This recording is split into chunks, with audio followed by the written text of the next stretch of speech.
camarade secrétaire permanent Ramazan Shadari Emmanuel azalaki obligé l'évaluation à PPRD et Samaki na Lubumbashi a annoncé retour ya camarade Joseph Kabila au Congolais va surnommé architecte ingénieur de béton a annoncé à moi parce que bisonyo sotoyebe kotika na pouvoir ezalaki sans naie élevé il y a respect à la constitution mais à qui vouloir et à la population tout le monde banda atika pouvoir banda azaki na vacances banda kota vacances na population à qui pas vraiment les sources politiques alors camarade secrétaire permanent tant que stratège azaki obligé à lancer un mot pour koka kozoni sa peuple na espoir peuple tant moyen que Kabila azoya ba sepeli Kabila zozongela je ba sepeli azam muto population ezela avec impatience tala ba surnommé et Chinarambo peut-être boyebi Chinarambo des ali homme fort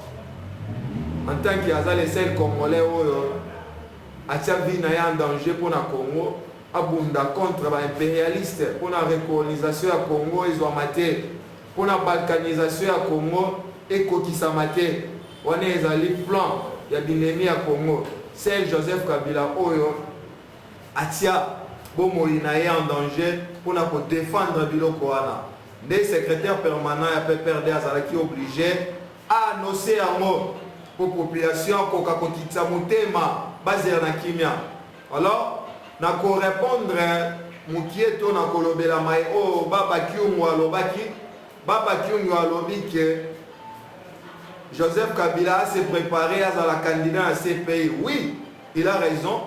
Quant à moi, à soutenir, à moins que la population congolaise va boya.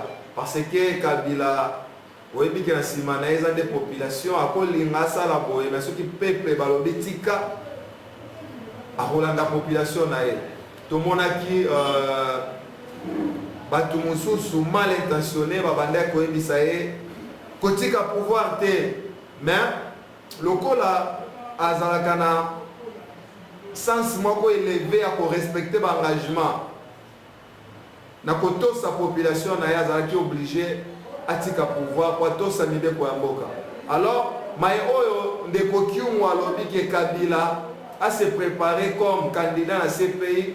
Moi personnellement la soutenir yango parce que ces pays ont des injustices et belé. Kabila na qualité na étant que docteur en droit juriste à côté de kuna pour réformer encore ces pays-là parce que l'injustice est trop. Kabila en tant un homme droit à Kende dans ces pays tant que procureur général à rétablir, à réformer en mot justice saison à la carte de ces pays et que ça va bien.